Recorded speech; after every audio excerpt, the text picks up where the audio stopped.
Aplaudidíssimo time do Iraque. Tudo isso, gente, isso é uma simbologia. É claro que o torcedor não ficou satisfeito com o empate de 0-0 do Brasil com o Iraque.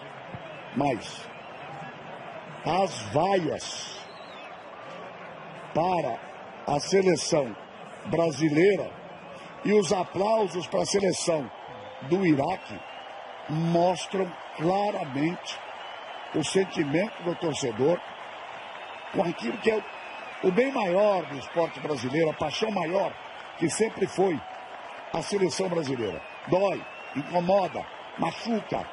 E quer ver o que machuca mais? Eric, alguém parou para falar com você? Exatamente por isso eu te chamei, Galvão, enquanto os jogadores do Iraque, como você mostrou aí, foram aplaudidos, ó, Iraque, Iraque, Iraque, o estádio inteiro gritando. Os jogadores da seleção brasileira passaram diretamente para o vestiário. Nenhum deles quis conversar com o torcedor brasileiro, explicar as razões pelas quais a seleção anda jogando tão mal, não conseguindo fazer o gol. Nem mesmo os jogadores mais experientes, que deveriam assumir a responsabilidade, o Everton, o Renato Augusto e o próprio Neymar como capitão.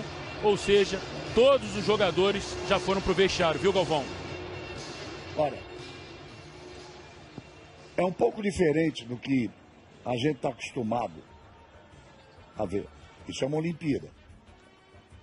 Isso não é um time de futebol onde os salários são gigantescos, ou uma seleção brasileira que vê esses jogadores que disputam um torneio profissional. Isso é uma Olimpíada. Existe um espírito olímpico. Existe uma forma, como uma vez chegou, não vai dar tempo de se buscar agora a imagem, mas eu fiz essa narração em 1984, de uma suíça que chegou no final da maratona, a Gabriele Andersen, e vinha quase desmaiando, mas se negava a ser batida pelo cansaço, se negava a ser batida pelo esforço físico ou pela falta de condições de se chegar ao final da maratona.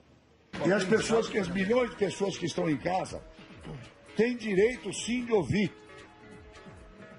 o seu ídolo, o seu jogador, aquele que joga com a camisa da seleção brasileira.